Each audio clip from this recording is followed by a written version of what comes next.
I greet you in the name of Jesus Christ, Yeshua Messiah.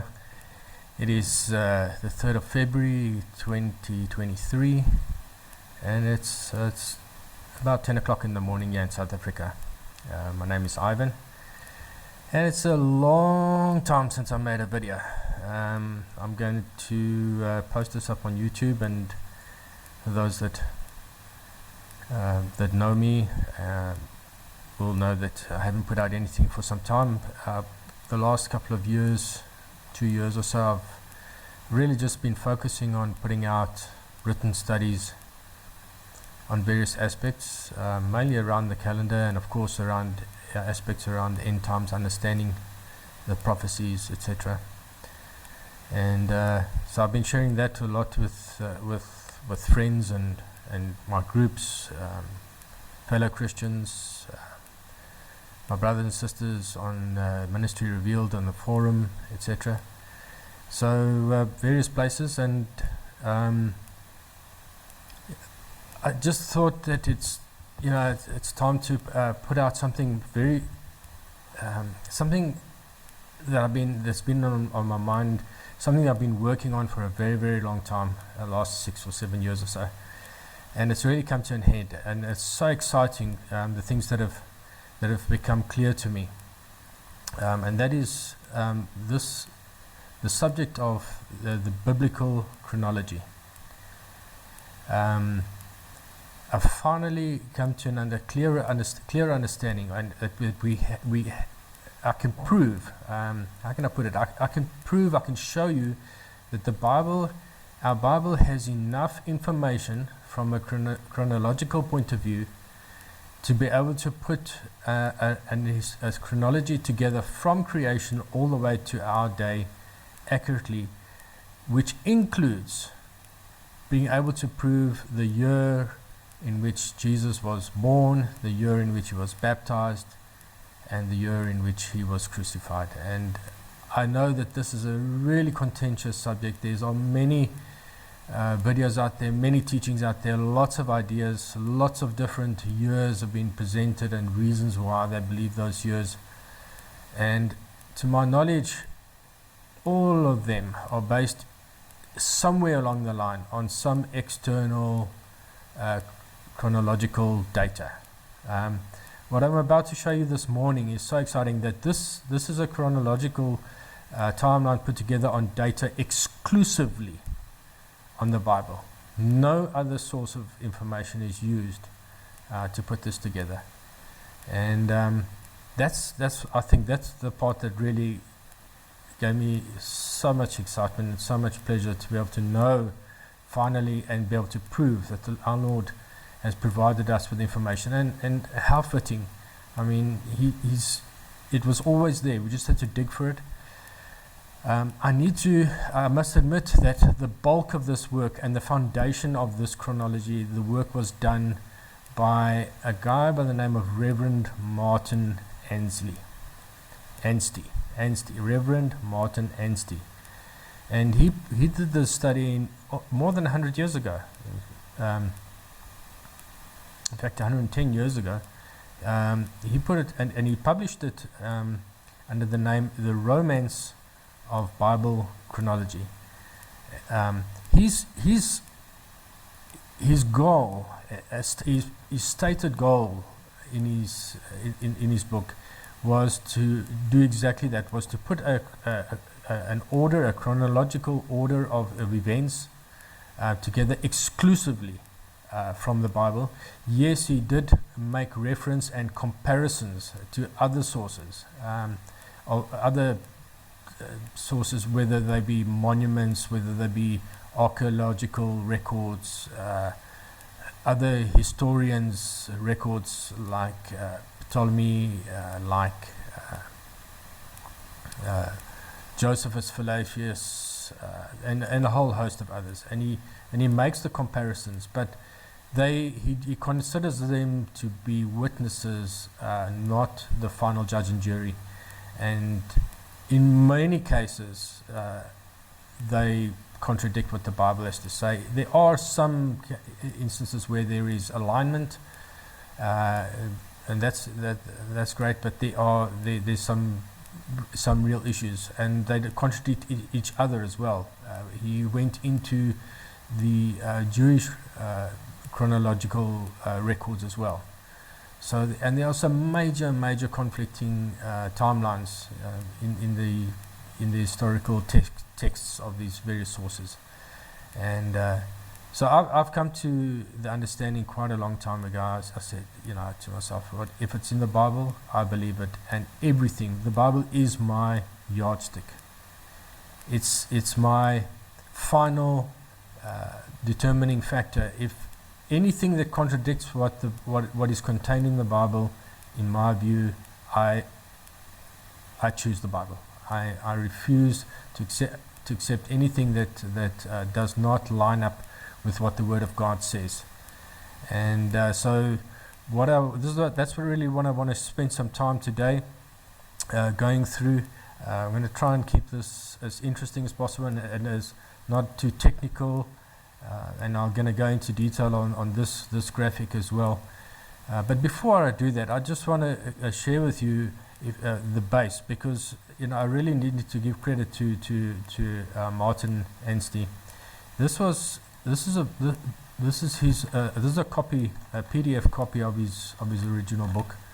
It's about almost 300 pages, and in this book he goes into, there's part 1 and part 2. This is part 1, and he goes into great detail explaining his conclusions from the chronological data from the Bible.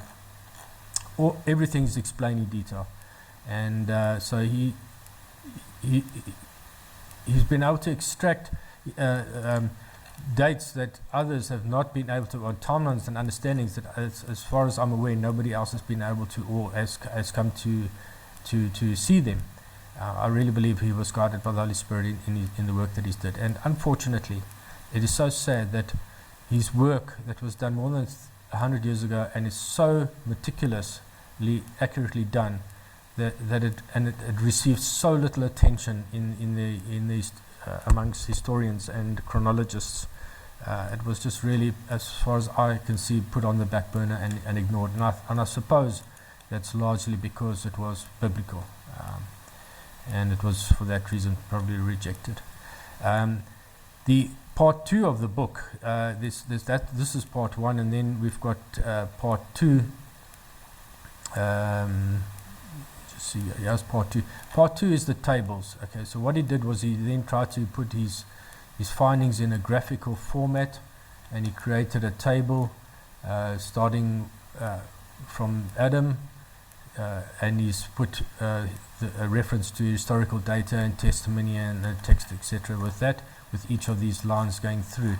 So he's got a line for each year, and that continues through right to, and he was able to take it to as far as Nehemiah. Let me just see, table 2. I think it was basically what he discovered, that the chronological data in the Bible stopped when Nehemiah returned to Jerusalem, and that was about 400 years before Christ.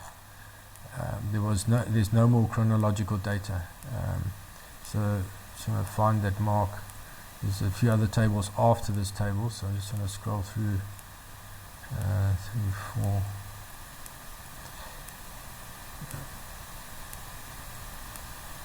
I think it goes down to 4,000 something. Yeah, that's actually.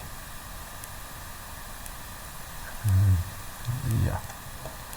This is where it goes, it ends, and he stopped it at this point. He could have continued, and he does so in the text. He continues with the this is a count here of the 70 weeks of Daniel, the 490 years, and that's the key. And I'm going to show you how, even though the chronological data stopped at Nehemiah about 400 years before Christ, our Lord sought was to provide us with a link from this time, from a clearly definable date, to by means to modern times, if we want to call it modern times, to the year when Christ, in the time of Jesus Christ, to bridge that gap. He provided a bridge for that 400 years of no chronological data, and because of that bridge, we're able to complete the chronological sequence of events up to and including Christ right through to today. So we have a complete picture. So what I did was, it's about 6 years ago, maybe 7 years ago, when I found this, I found it difficult to work with in this format, and I copied the text. I was able to export it into, or to copy it and get it into Excel. So I've got, this is now an Excel spreadsheet of the same table, the same data. Let me just go to the top. So we've got Anstey's table, and then what I did was I added in a few extra columns of my own, just to bring in some additional clarity. I brought in the Gregorian calendar date, so we've got the Gregorian date line, and then we've got Ptolemy's date line here as well, and I will cover that a little bit, because Ptolemy was a historian stroke astronomist stroke chronologist, and all of our modern day historians base their chronology on Ptolemy's canon. And we'll be able to show, what we're going to show you is that Ptolemy's canon is out of line. He has an error of 82 years in his chronology, that error of 82 years has created such confusion in interpreting the Bible, in interpreting certain events. And but fortunately, our biblical scriptures are available to us to straighten this out, and this is what I want to show you today. So what we've got here is, starting from Adam, each of the patrons that were born, and their time and the duration of their lives is documented here. It then goes on into the kings of Judah. We've got, let me just get this. These are all Hebrew years. Let me just get this over. So this is all events that have happened through the Exodus, etc. We'll find that all now. The flood should be in this area.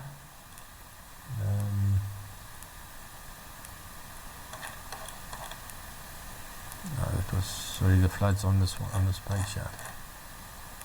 There's the flood, and then we've got Abraham's time, and then it goes on to the Exodus. That's including that. What we had here was this particular first page. It was in sets of 10, so it jumped in tens.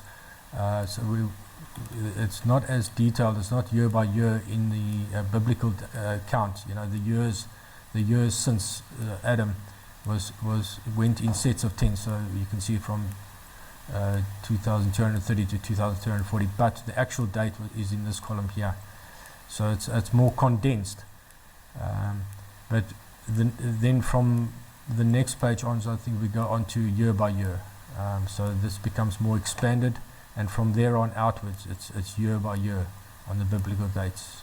It's not condensed. So and the lists were quite long, so I split it up across several tabs, so that we can. It just makes it a little bit easier to browse through it. So, but it's the same table, just flowing over from one tab to the next. So that's, of course, the time of Jesus Christ, and then there's more. This is really just a continuation. There's no data in here. This was the time where it's just a continuation of the numbers, and then we're getting into our time, which is now where we are. This is where we are now, and it's really just to complete the picture. And then of course we'll have the 14-year tribulation, and then the end, the millennial reign, and then I've stopped there. So so let's just spend a bit of time going into some of the detail on this. I'm going back to the first tab here because there's so much, once we had this table, what I was able to do is mark out the time, the lives. Yes, we've got from Adam, where he lived. There's Adam's timeline, 930 years. So there was, that bracket shows his birth and from when he was created, from his beginning to his death. And then we've got Seth, and then Enos, and then Canaan, and each one of these, and there's Enoch 365. So I just marked out with these brackets from their birth to their death. And just a couple of things that jumped out at me at the time that I found so interesting that I think most people miss. For example, here we can see there was a time for 56 years where there were 9 generations alive. So during these 56 years, during from 874, from the year 874 after Adam was after creation through to 930, there were 9 generations alive. Okay, so 9 generations. So in BC in BC terms, that's 3,169 to 3,113 BC. 9 generations alive. So that means, like, you being alive, and it's not just your grandfather and your great grandfather. It's your great great great great great great great great grandfather that you would have been able to spend some time with. So that's pretty awesome. It actually happened again further down. There was actually a time when there was, just after the flood. There's the flood there, and we can see that the flood happened at 1,656 years after creation, in the year Gregorian date 2,387 BC. And if you go look at Ptolemy's dates, you'll see there's an 82-year difference in his dates because of his error. So this is the date that most historians will quote, the 2,469, but the true date, the true biblical Gregorian date, would be 2387 BC. And but anyway, what I wanted to show you was just after the flood. This is when their lives began to get a bit shorter, and they lived typically about 300-400 years, and started getting shorter and shorter and shorter. And we had 10 generations alive simultaneously for 118 years. So up to just before Abraham was born, and I'll speak about Abraham. So here we had 10 generations for 118 years. So in other words, there were some interesting things here. There was Shem had a particularly long life, and Shem was actually alive when Isaac was alive. So Isaac knew Shem for 50 years. Isaac, that's Jacob's son. Isaac knew Shem and walked with Shem, probably was taught by Shem for 50 years. And so without this type of table, without this type of, we miss these things. We had Abraham, Isaac, and Jacob were all three together for a period of 15 years, where their 3 lines overlap. There were a period of 15 years where all 3 of them alive. And just getting back to Abraham's birth, if you ask most people when was Abraham born, and they'll tell you 1948. They'll tell you the year 1948 after creation. Okay, and that's incorrect. He was actually born 50 years after that.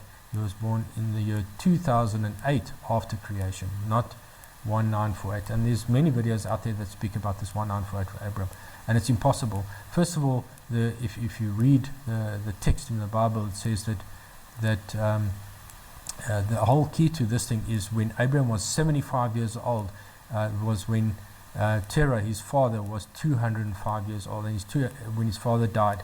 So in the year that his father died is the year that Abraham received his second calling. He was first called out of Ur, and then he was called out of where they were living in Haran, and he was called for the second time. And Abraham was 75 years old, according to the biblical text, when that happened and when his father died. So in other words, Abraham must have been born in 2008. If you go back 75 years from this year when Terah died, he was born in 2008, in the year 2008 after creation, or in terms of BC years, 2035. 2035 BC is when he was born. And there's a 50-year difference to what most historians would say. It's impossible for him to, and the reason why people say that he was born there in the year 1948 is because of this Genesis 11:26, where it says that Terah had lived 7 years and he begat Abraham, Nahor, and Haran. And so they say, okay, well, that's where Abraham was born. No, it wasn't where he was born at all. Okay. His sons started being born from there. So if I recall correctly, I think Nahor was first, and then Haran, and then Abraham.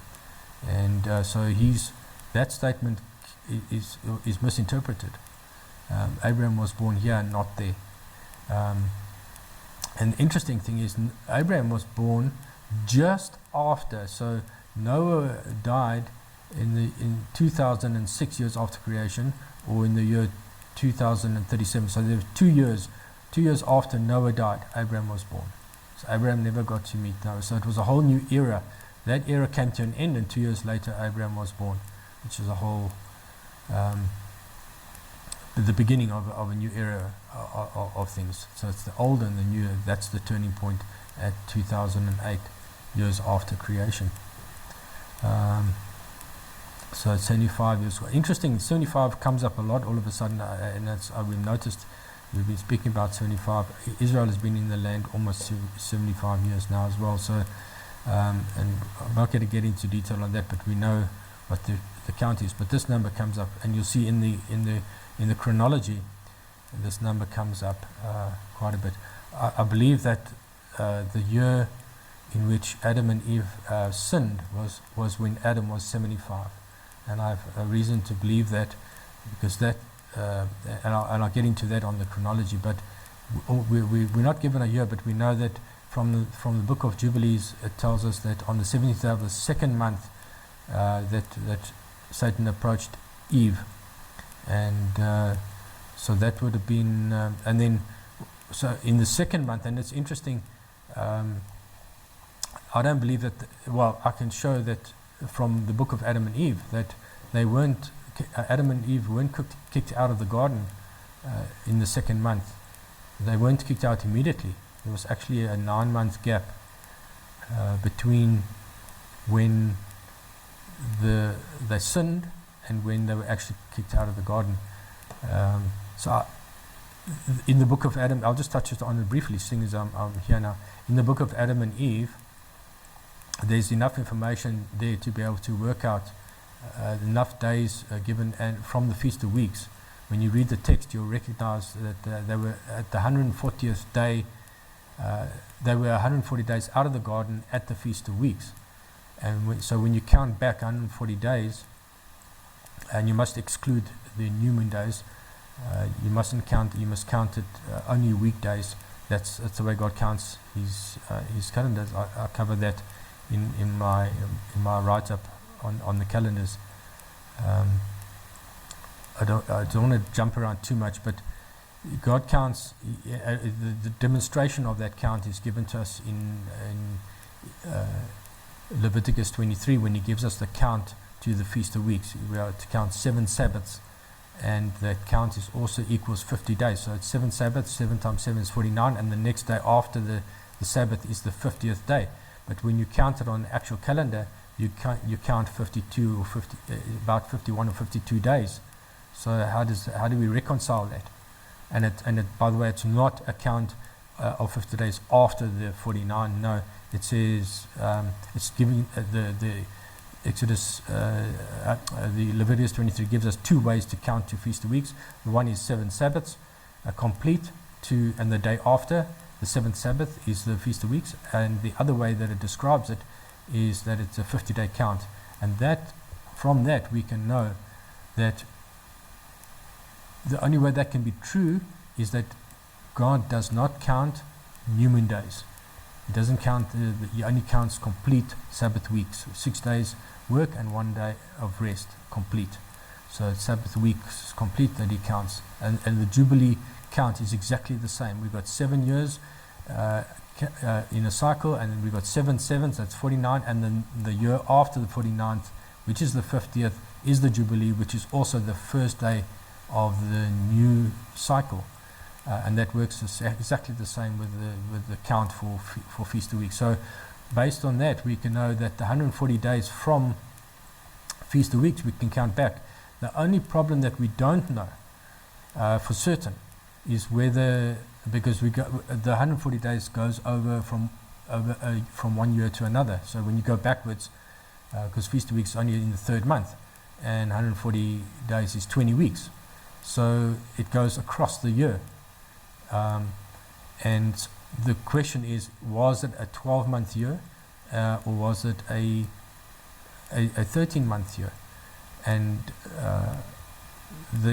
if it was a 12-month year, then that means they were kicked out of the garden in the middle of the 10th month, around about the 15th or 16th day of the 10th month. But if it was a 13-month year, then they were kicked out of the garden, they were expelled from the garden in the middle of the 11th month. So at this point in time, I believe, if I take this year, now if this year is correct, if I take this Gregorian year 3968 BC as the true Gregorian year for the year in which they sinned, and I have a look at in Stellarium, I can determine that particular year was a 13-month year. So I do believe that the true date now, there was a time when I believed it was the middle of the 10th month. I'm fairly convinced, I'm fairly certain that they were booted out in the middle of the 11th month. So that would be, in today's terms, today we're on the 13th day of the 11th month. Sunday, this is Friday, the 13th day of the 11th month. Saturday will be the 14th day, and Sunday will be the 15th day of the 11th month. So interesting that we're coming up to that time where I believe that Adam and Eve were booted out of the garden. It's also the 15th, the middle of the 11th month. The 16th, 15th, 16th is Feast of New Year of Trees on the Hebrew calendar. So it's interesting that they, unbeknown to them, they were actually celebrating a day when Adam and Eve were kicked out of the garden, which was also a story related to trees. So I think there's something in this thing. In any case, when this is in this 75, we know that they're coming. God doesn't count the first 4 years, and they're coming to the close. We're coming close to 70. They're in their 75th year, as far as they're concerned.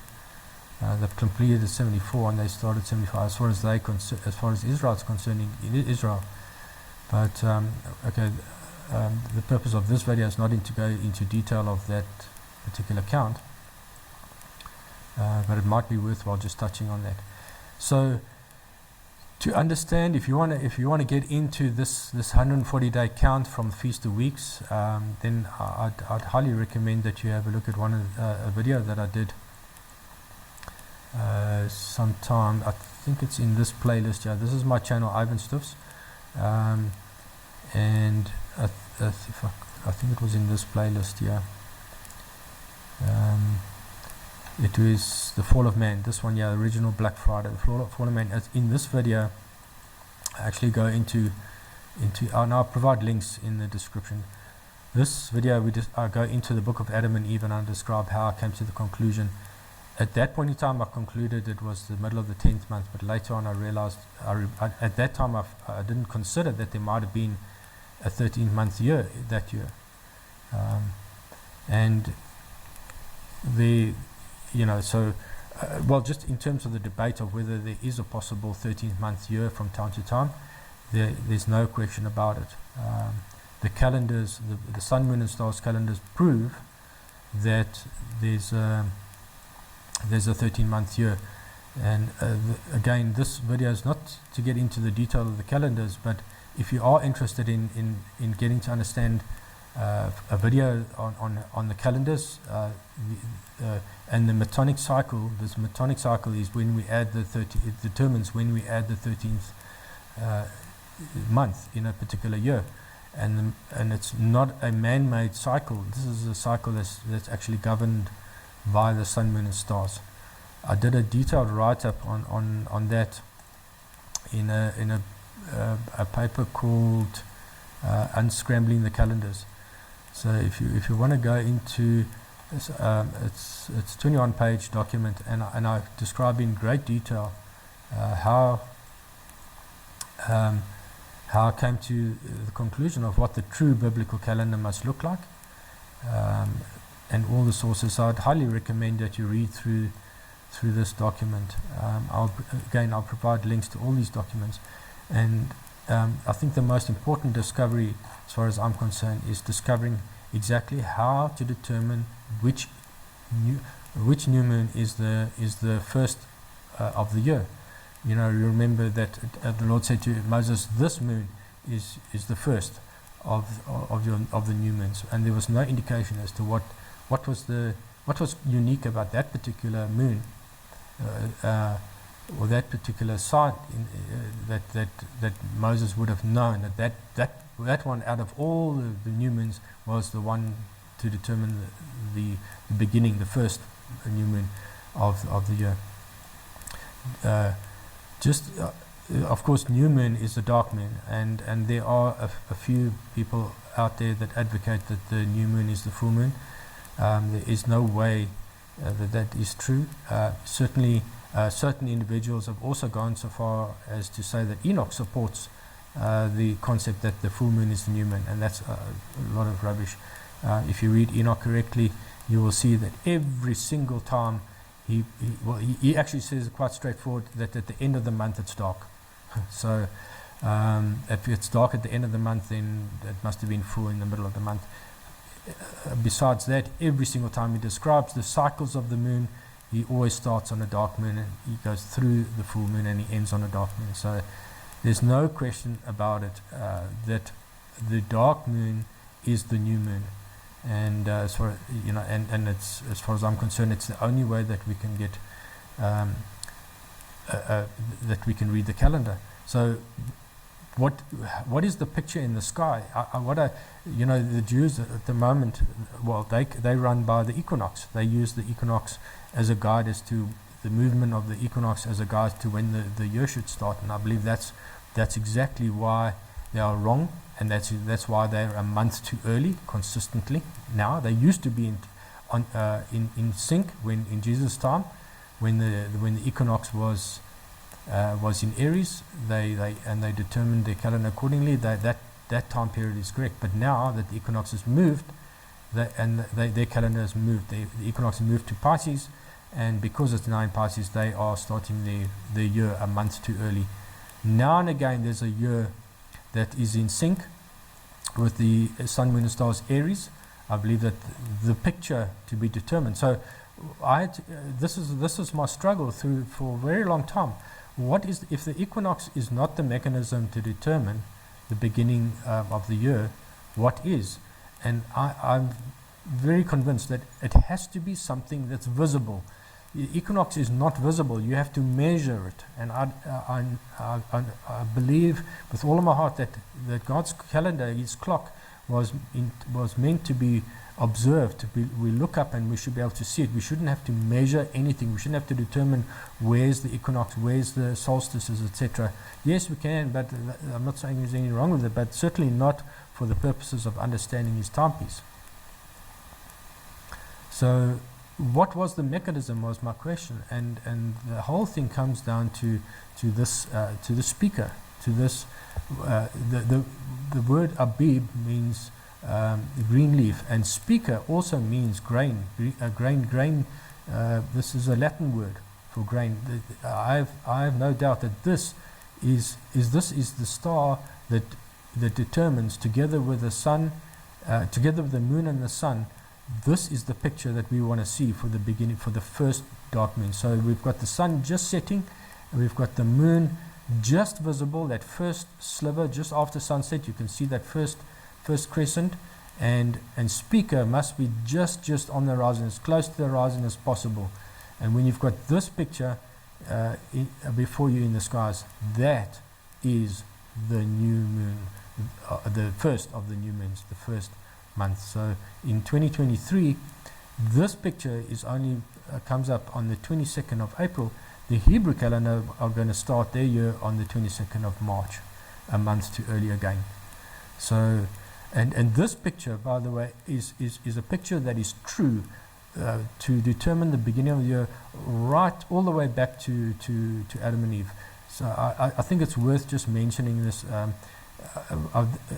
I want to just show you. I've spent a bit of time on this now, so and then I'm going to get back to the chronology, because the understanding of the true calendar is so vitally important in terms of understanding and determining the chronological events as well. So if you're on the wrong calendar, you're not going to get to understand the chronological events correctly.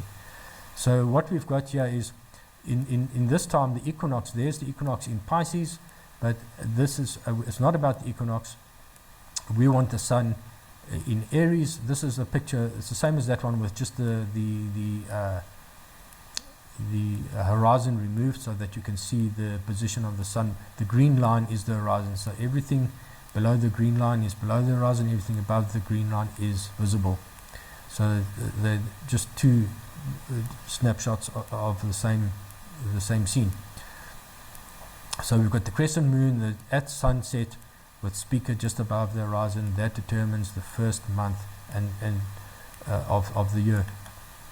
If we go to 2022, that's what the picture looked like. Sunset, first crescent, speaker just on the horizon. This year of 2022 is the year that the Aries, SMS Aries, and the Hebrew calendar were in sync. One of those few exceptional years. So this last year, they were in sync with one another. So the Aries is in the 11th month right now. So is the Hebrew calendar in the 11th month. But in the Aries calendar, this is a long year. This is a 13th month year, but in the Hebrew calendar, it's a 12-month year. So they're going to start their year 1 month too early again, and but the Aries is going to have a 13th month in the year. And I believe there's fitting for various reasons that this year should be a long year, should be a 13th month year. But anyway, it is, in terms of the sun, moon, and stars, it's a 13th-month year. So that's the picture there for that year. If we go to the year that Jesus was crucified in 33 BC, we see this is the same picture. There's the Virgo with speaker on the horizon, sunset, and the first crescent visible. That will determine, that is the... by the way, this is the first working day of the month. So it's this announces this picture announces the first working day. Okay, New Moon Day is just past. So the 3:20 would have been New Moon Day, and this will be the working day.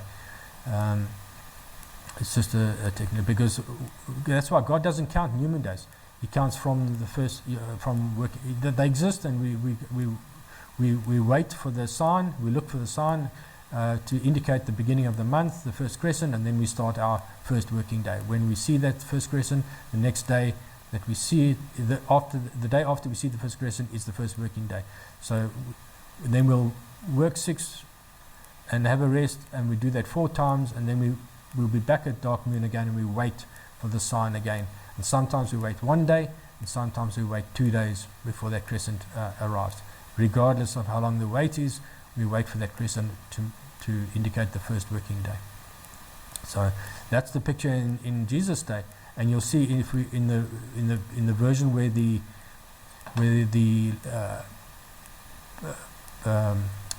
horizon has been removed, you'll see that the sun is in Aries. And the equinox is also, there's the equinox and the sun. This was the time when the equinox coincided when it was still in Aries. And it was for this reason, because the Hebrews look at, they follow the equinox. This is the only time that their calendar was in sync with the true biblical calendar. Excuse me.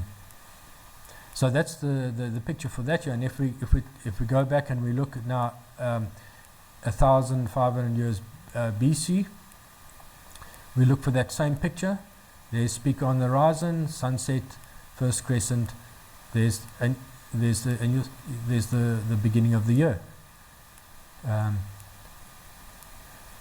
The equinox in this instance was actually now no longer there where it was in Jesus' day. It's moved closer to the horizon. There's the equinox. But again, it's not about the equinox, because the equinox has shifted. It's in 1,500 years ago it was there. In Jesus' day it was here, and in our day it's further down. So, but the picture remains the same. And so we've got Virgo on the horizon, Taurus on the horizon, the sun in Aries, and the picture remains the same, even 1,500 years ago. And if we go all the way back to creation, about 4,000 years ago, and we look for the same picture, there we have it. There's the beginning. There's sunset, first crescent, and speaker on the horizon, and we can see the beginning of that'll be the beginning of the year. So you can see in this time the equinox was right up here above Taurus, and the sun was in Taurus, and in Jesus' day the sun was in Aries, and now the sun is in Pisces. But the point is, the picture is the same. At sunset, there's speaker. If I had to go 1 month earlier, the speaker would be just below the horizon. That's why I know that this is the true picture. So that's the sign when we're looking for speaker, the crescent, and then of course at sunset. And I just want to add this last little thing. If we take the crescent and the star speaker together as the markers for the beginning of the year at sunset, I kind of got a feeling that our enemy's been mocking us with the Islam logo, which is a crescent and a star. And I think that's what he's been doing all along. He's been mocking us because that's the sign, is a crescent and a star. Obviously not right together as in the Islam logo, but that's the situation. We've got the speaker, the green grain, Abib. This marks Abib. It's got nothing to do with agriculture. I did cover this in great detail in this. I believe that the beginning of the calendar should be able to be read from the sky, sun, moon, and stars, and we should not have to consult the agricultural fraternity in Israel to determine the beginning of the year. It's not the way God designed it. Anyway, that's all documented quite detailed in this document of mine, Unscrambling the Calendars.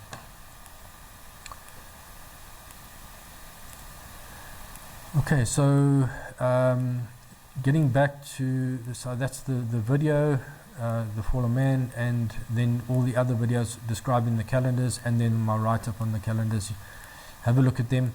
The Metonic cycle goes into great detail about how the Metonic cycle works and how it proves that we are on the right calendar, and that the sun, moon, and stars determine when the 13th year should occur.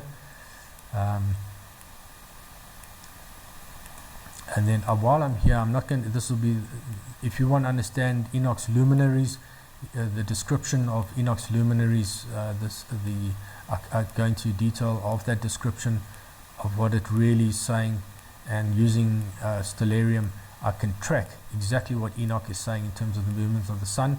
I didn't do the same video for the movements of the moon, but it is possible. And then he goes on to describe a combination of how the sun and the moon actually move in conjunction with each other. Enoch describes in great detail in chapters 72, 73, and 74, I think, if I remember correctly. But in any case, the principles remain the same. So if you want to get into understanding Enoch, and his movements of the luminaries. Those are the two videos to have a look at, and then you can play around with it yourself. It's very exciting to be able to follow that. So that's with understanding of the calendar, understanding how God counts his days, we were able to determine when Adam and Eve were booted out, which would have been the middle of the 11th month, and I truly believe that it was when he was 75. There was a video shared recently on the forum where somebody was convinced that it happened in the year 70, when he was 70, but I don't know exactly how I got to that number, but I believe that this is the number, and that I will touch on a little bit later. So the excitement of chronology, looking at this table and all the different years and the things that we can glean from it. A couple of other things here. In Egypt, all those years, the prophetic years where God said that to Abraham, his people would sojourn, they would drift around for 430 years. Well, that was the kickoff point, and if you take it to the Exodus, it was exactly 430 years. We've got 400 years from the beginning of this Genesis 15:30. The 400 years of Isaac, from Isaac's time was exactly 400 years to the Exodus story. So all of these things confirm the accuracy of the biblical chronology. It's interesting to see that Israel was actually they were sojourning, so they were drifting around in land that didn't belong to them, but they were actually in Egypt of that time, of that 400 years and 430 years from Abraham. They were only in Egypt for 215 of those years. And then, of course, there's a gap of 64 years between Joseph and Moses. So after Joseph died, there were 64 years before Moses came on the scene. And so these are just interesting things that you can glean from a table like this that I've marked up. These are things that I've marked up personally. So I'll make the spreadsheet available. You do need to bring it into Excel, or you should be able to import it into Sheets, into Google Sheets to view it as well. Then if we go to the time of Jesus, now I think what I should do is I should spend some time now describing how it was possible to complete. We saw that the timeline ended. I think I've got it marked here. No, it's in this chart here. Yeah. Where's the end?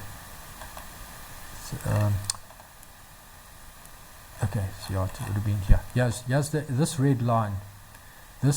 So, yeah, in the Gregorian date, 406 BC was the end of the chronological data available in the Bible. So 3,637 years after creation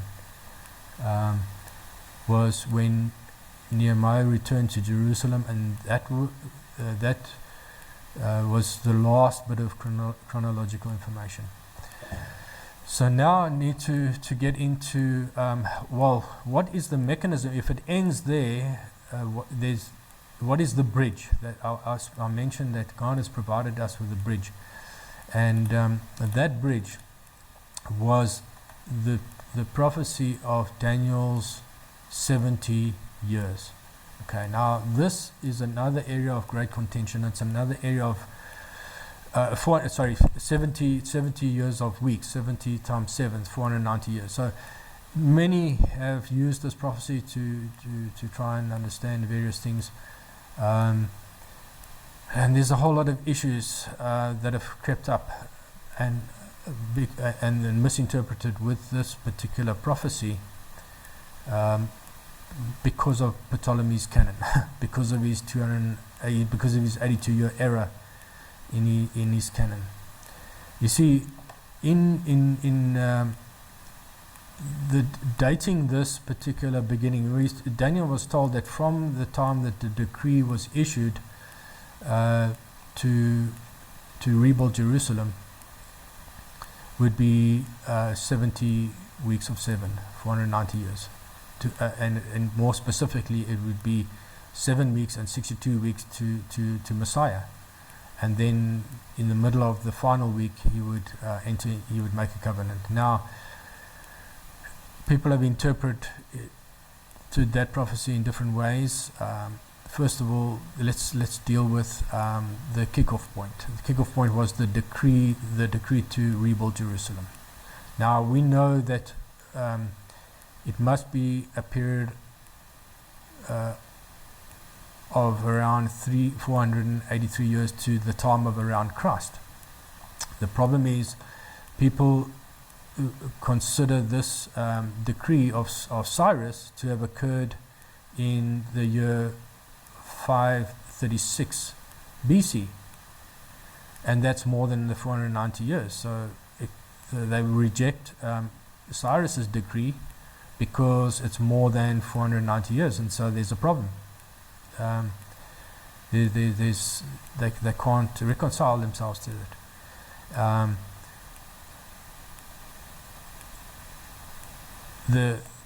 So they start to look at other decrees that were issued later on by Artaxerxes, and they would say, according to Ptolemy's canon, they would look for a year they're looking for a year in 450. They know it will be somewhere around 450 BC, so they look for something in 450 BC.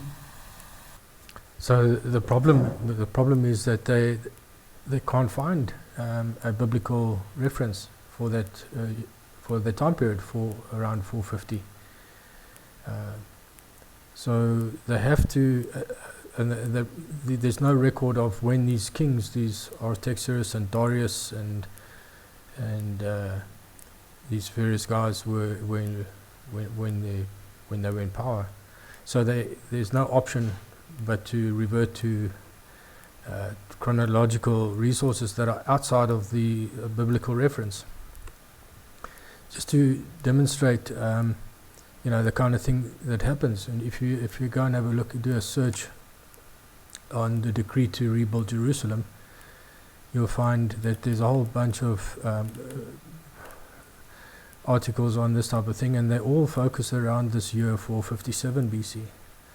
Supplementary evidence is a Seventh-day Adventist site, and they're fixated on that particular date as being the date from when the decree was issued, the decree that's valid. They admit that there were several decrees. I think if we can go in here, they say that 4 different decrees have been. Let me just enlarge that a little bit. 4 different decrees have been reviewed in establishing the start point. Cyrus' decree, Ezra in Ezra 1, Darius' decree in Ezra 6, and the decree of Artaxerxes in Ezra 7, and then there was still a letter of the same king to Nehemiah. So all of these are being considered as options for the starting point of that, or the decree that kicks off the beginning of the 483 or 490 years. There's another group of guys going forth, and these guys also come to the same conclusion, that they're looking at the year 457. They've come to in the face of the present scholarly consensus 458 BCE. It seems necessary to more fully justify my reasoning of placing Ezra's trip in the spring of 457. So they're arguing a year that way, but it's all about, they all reject Cyrus because Cyrus was in their minds too early. There's another site where they go into it, and they also talk about the 4 decrees. So, first decree of Cyrus.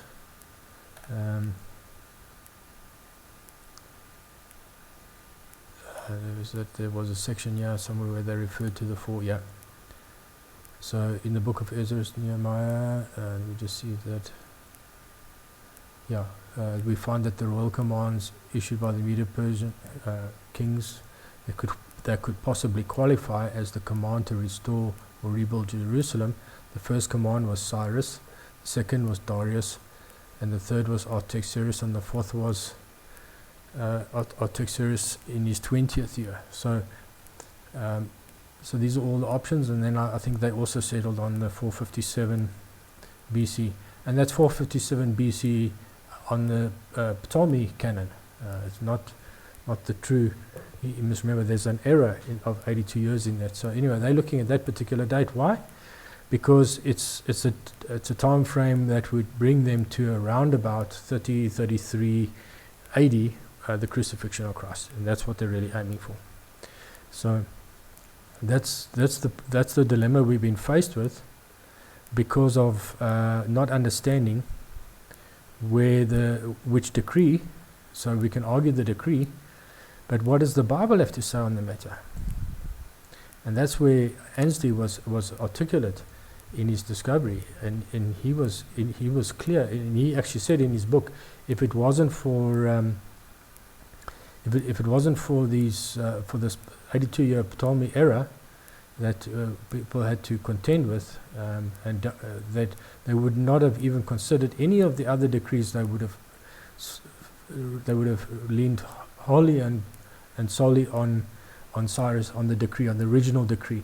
And there's a lot of jumping through loops as well, because some people would say, oh, but Cyrus decreed to rebuild the temple. He didn't say anything about building the city and the streets.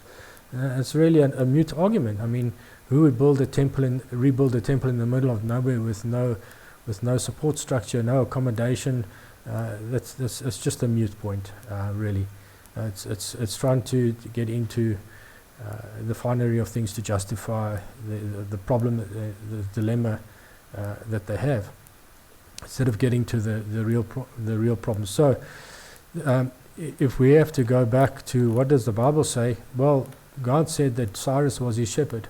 Cyrus was the guy that was going to decree. And when did Cyrus do that decree? We know that he decreed it in his first year, but when was his first year in relation to any chronological event in the Bible? And that's where we have to go to Colossians 36. Was the key to this whole thing. And so let me just read that to you. 2:36, and them that had escaped from the sword, carried away to Babylon, where they were servants to him and his sons, him being Nebuchadnezzar, and his sons, until the reign of the kingdom of Persia. So they were carried away into Babylon until the kingdom of Persia came in.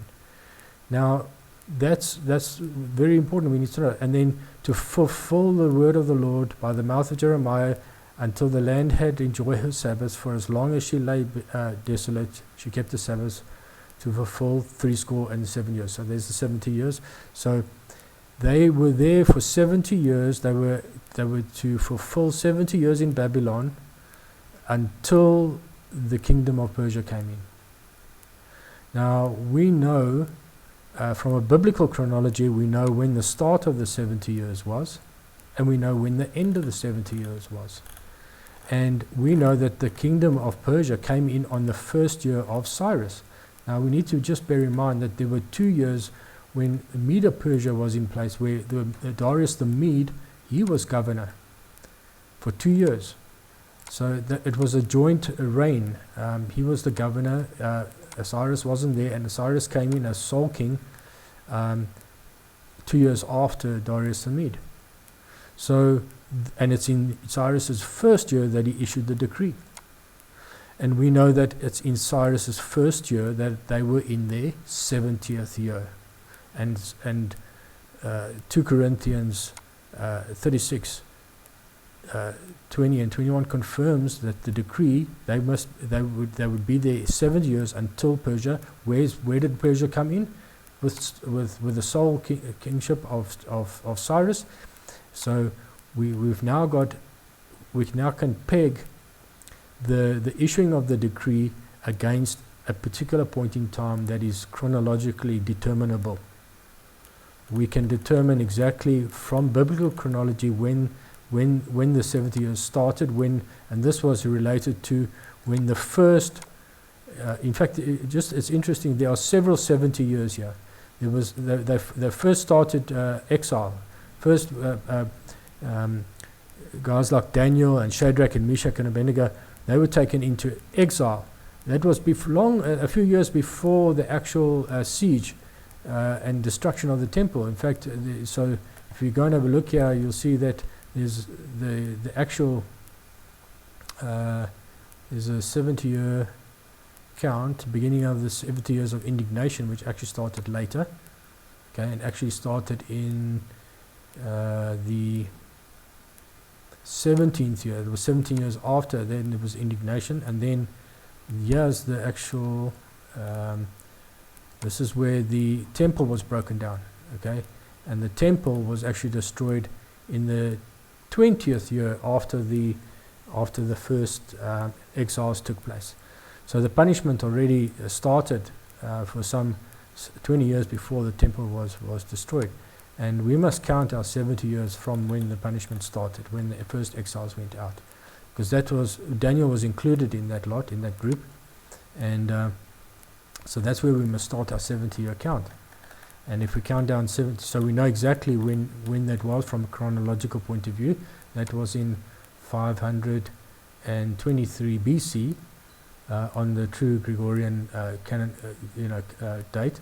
But according to Ptolemy, it was 605. There's 82-year difference.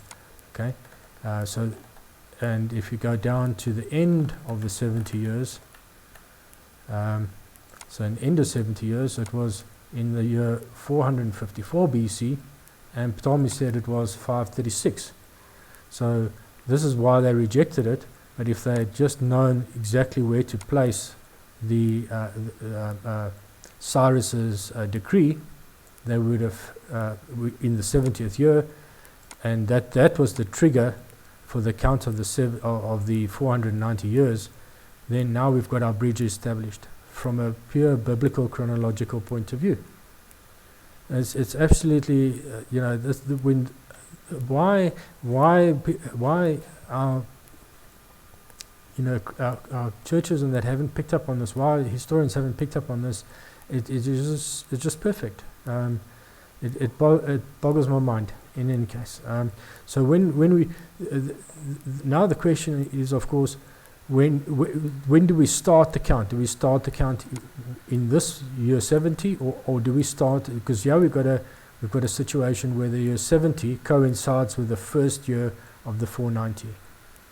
But we must go back to the trigger for that. The trigger was the decree, and the decree was issued in this year, so that would be the beginning. That would be the beginning of the count, year 1.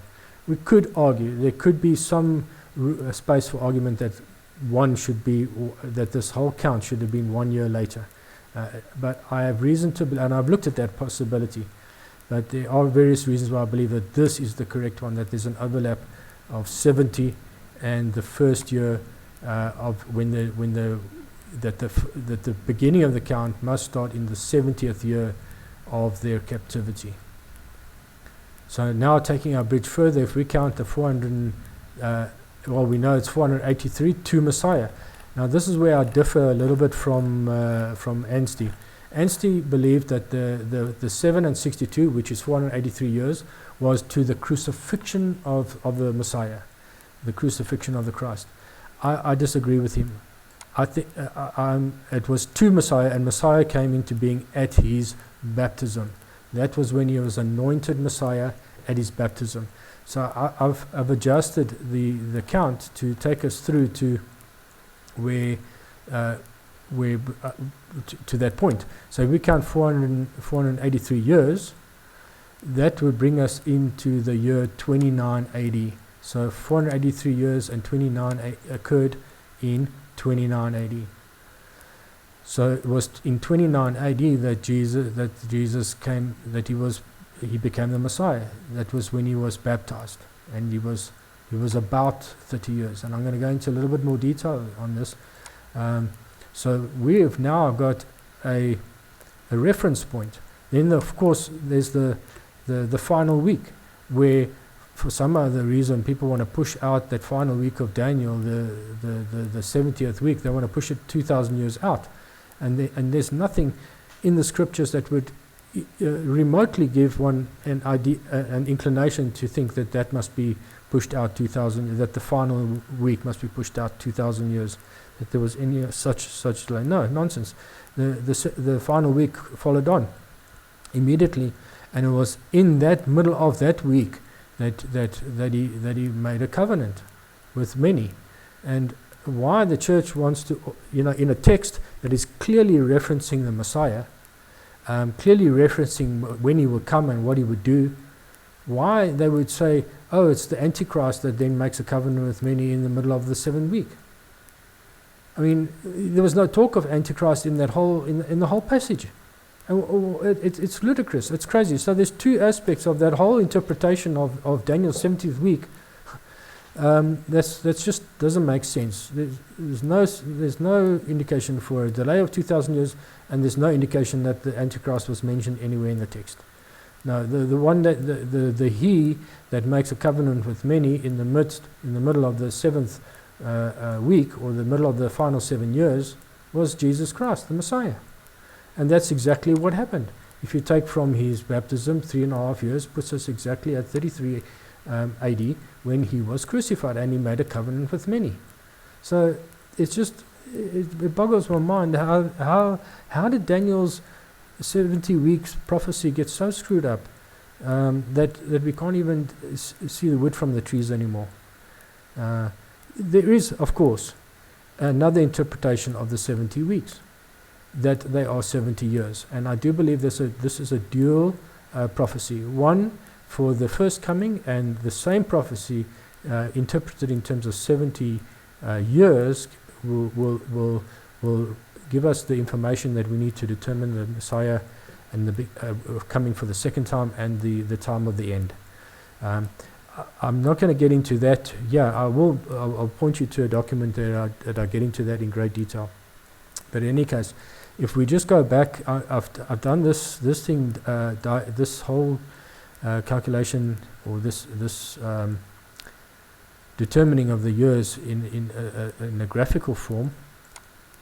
So if we go to this, okay, this is our 7,000 year timeline. We know that. Let me go through a couple of things here, just so that you're orientated. Okay, so we've got creation. We've got, I believe that Adam and Eve, the fall was about there. Okay, we know that the flood was in 2387 BC, which is 1656 year after the creation started. We know that Abraham's second call was when he was 75 years old, and it was in 2083 years after creation, in the year 1960 BC. We know when the Exodus occurred, when Moses was 80 years old, and we know that King David, when he became king, and he was 30 years old when he became king, and he reigned 40 years. We can plot that point. These are all, I've just extracted a few of the key chronological events from the Anstey timeline, and I've plotted them here so that we can just see, just to follow the historical events. We've got the beginning of Judah's exile into Babylon. Now, this obviously the 10 northern tribes were out of their land before this, but this was the beginning of the 70 weeks, which was 523 BC. It was the beginning of the 70 years in exile for Judah in Babylon. And this it now brings us to the point where we can now go in, look in the detail together with Daniel's 70-week prophecy to determine exactly when Jesus was born, when he was crucified, and when he was baptized. Okay, which I've got them plotted out over there. So let's have a look into that a little bit detail. Let's not do that. Okay, in this, all I've really done is I've enlarged that section of the timeline. So if we go to our original beginning of the 70-year exile in Babylon, and it's starting at 523 BC, biblically determinable. Okay, It lasts until 454 BC, biblically determinable. We know that Cyrus was king and he made his decree in that year. So if we go from that year and we count off the 483, the 7 and 62 times 7, it's 483. We know that it was 7 and 62 to Messiah. So it's 483 to the baptism of Jesus Christ. And that, so 454 BC would take us through 29 AD. Okay? Now we know that Jesus was about 30, so we can go back 30 years and we can see that he was born in 2 BC. And so these are now determined from a biblical chronological. There's no debate anymore. Was Jesus born in 4 BC, 6 BC? I don't know how many dates have been presented, but there it is. He was baptized in 29. Born 30 years before that, he was born in 2 BC, so that means he was conceived in 3 BC.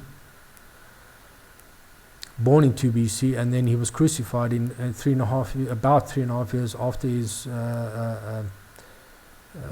baptism, in the midst of the final week, in 33 AD. And then, of course, the end of the 490th year, the end of the 70 weeks, is 36 AD, and that's about where Stephen was stoned, the end of the cycle. So we can, this is, I believe, is now, without a shadow of a doubt, biblically provable that Jesus was born 2 BC. Now, I did mention earlier there was that debate. Do we start the count of the 400 years a year after the 70 years is complete, or in the 70th year? Obviously, if you shift in 1 year forward and you start counting after, well, then it will turn out that Jesus was born in 1 BC, and that he was baptized in 30 AD, and that he was crucified in 34 AD. That is, of course, a possibility. If that is the case, then Jesus would have turned 1 in 1 AD, and he would have turned 2 in 2 AD, and 3 in 3 AD, etc., which means that the Gregorian calendar was actually correct in terms of their timing. However, I do believe I believe that there is astronomical evidence to support this particular year, and that's the Bethlehem star. And I think that the Bethlehem star is the second witness. Now, there's much debate as to what this Bethlehem star was all about and what it was. I personally believe that it was the conjunction of Jupiter and Venus. Now, in the year 2 BC, it's a one-off event, and it occurs exactly where I believe Jesus was born, in the middle of the third month. Again, this is another area of great debate and contention, but I believe that from the biblical Bible, from Luke, from the scriptures, we can prove that Jesus was born in the middle of the 3rd month. I did a study that I called "Unto Us a Child is Born." Okay, and I'll make this available. "Unto Us a Child is Born," and this goes into a detailed study of Luke 1 and the birth of John, the conception and birth of John and Jesus.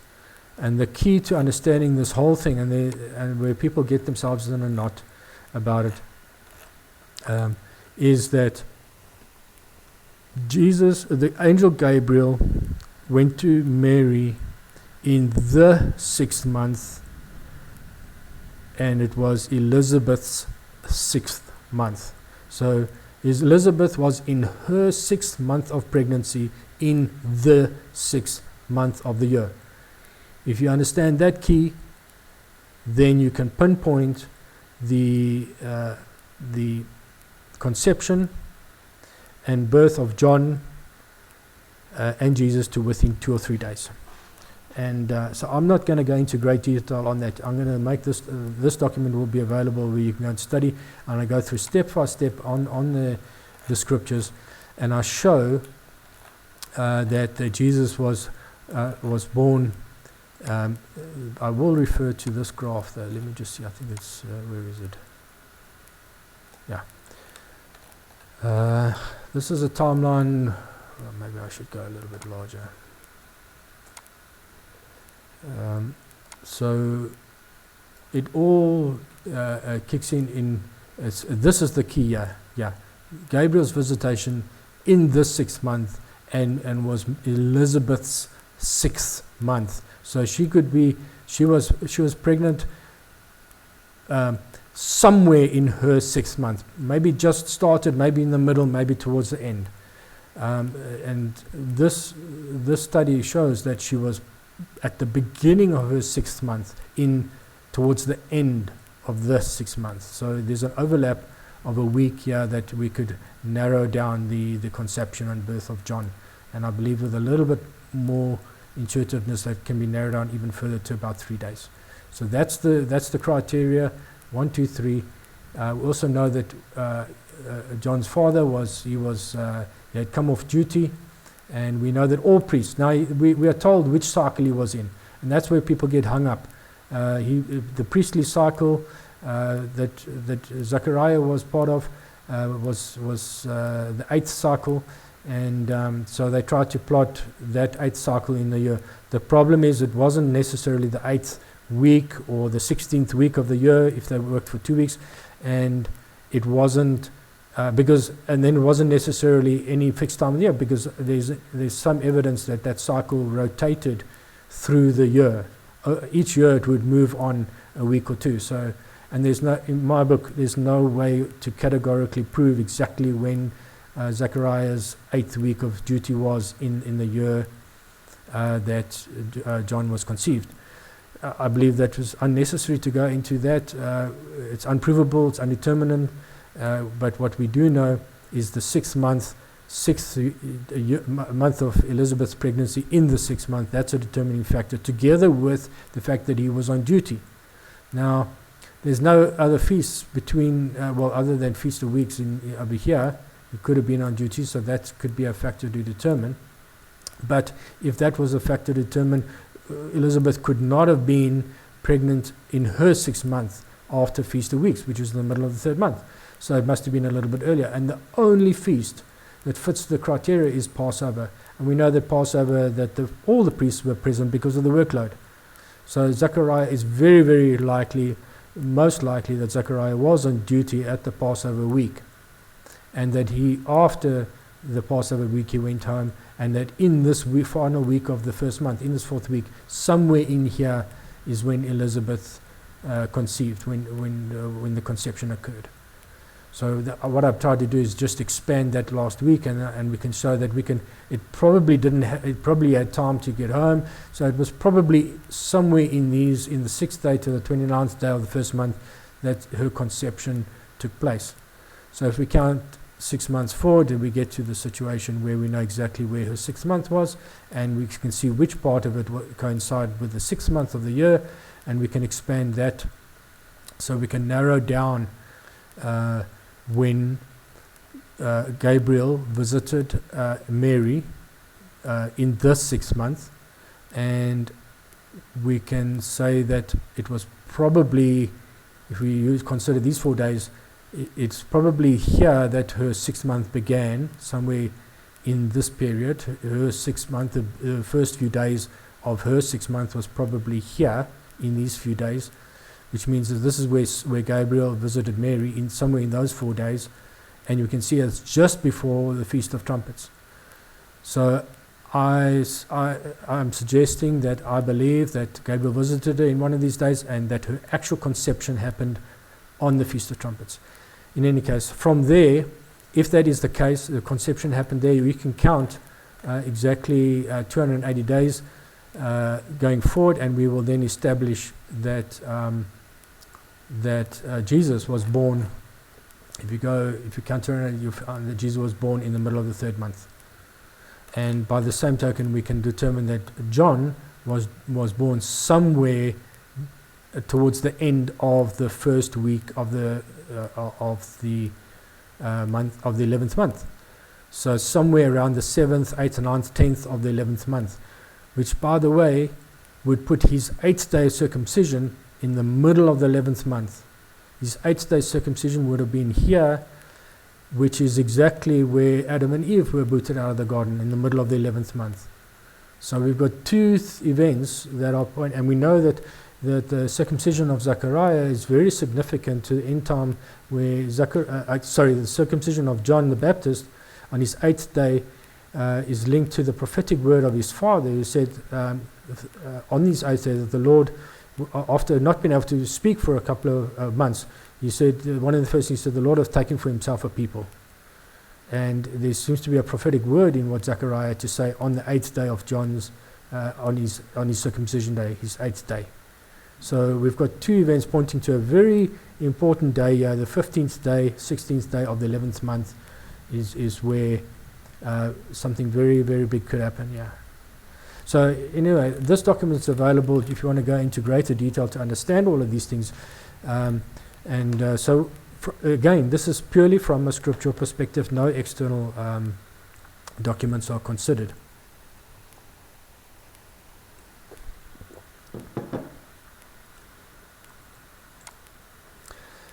Okay, so we've covered that in a fair amount of detail now, and we've established that Jesus was probably baptized in 29 AD, born 2 BC. And in that document, sorry, what I forgot to mention is also the Bethlehem star. Let me just go back there again.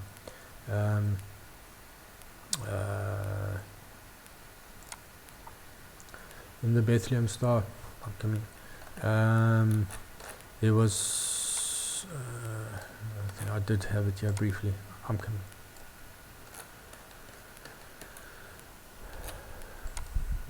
There. Okay. When we go and have a look, let's see. Let's go and say, okay, Bethlehem star, the conjunction. There's the conjunction, Jupiter and Venus. That would have made for a very, very bright star, this conjunction here. And we can see that now in Stellarium, 2 BC is -1 because they've got a year 0. So to have 2 BC, you must have a -1 there. We see it's the 17th of June, 2 BC, and you can go a day before, a day after, and this conjunction doesn't happen. So we can pinpoint that particular event. And then when we go to the calendar, the Hebrew calendar, which in that time the Hebrew calendar was in sync, was true to its because in 2 BC, if we go to June the 16th, we see there June the 16th is here 14. June the 17th. It was June the 17th was the 15th day of the 3rd month. 15th day of the 3rd month. When the Bethlehem star event occurred. 17th of June, 2 BC. And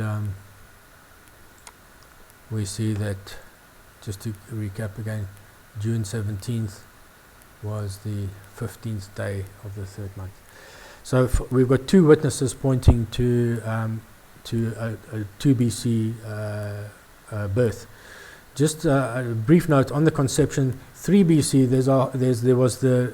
There was another astronomical event that pointed to the conception at around Feast of Trumpets, and that was that the Jupiter went into a three pass retrograde motion around Regulus. Regulus is the brightest star in Leo, the constellation Leo, and what we had was Jupiter going back and forth 3 times, and then going through Virgo, which was kind of like a conception,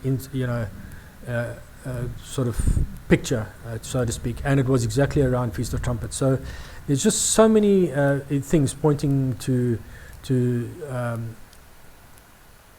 Jesus having been born in the year 2 BC.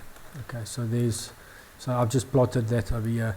So conception firstly occurred there, probably the first day of the 7th month in 3 BC, which would have been, interesting, by the way, first day of the 7th month in 3 BC was around about the 11th of September, and we all know how much the enemy loves that particular date.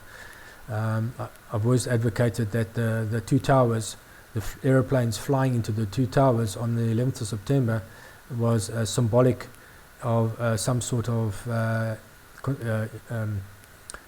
fertilization of ovum, with the sperm flying into the egg side type of situation. I think it was a mockery. I think that's what it was really all about. So it was sort of like a conception thing, and I think the enemy knows that was the date that it actually happened.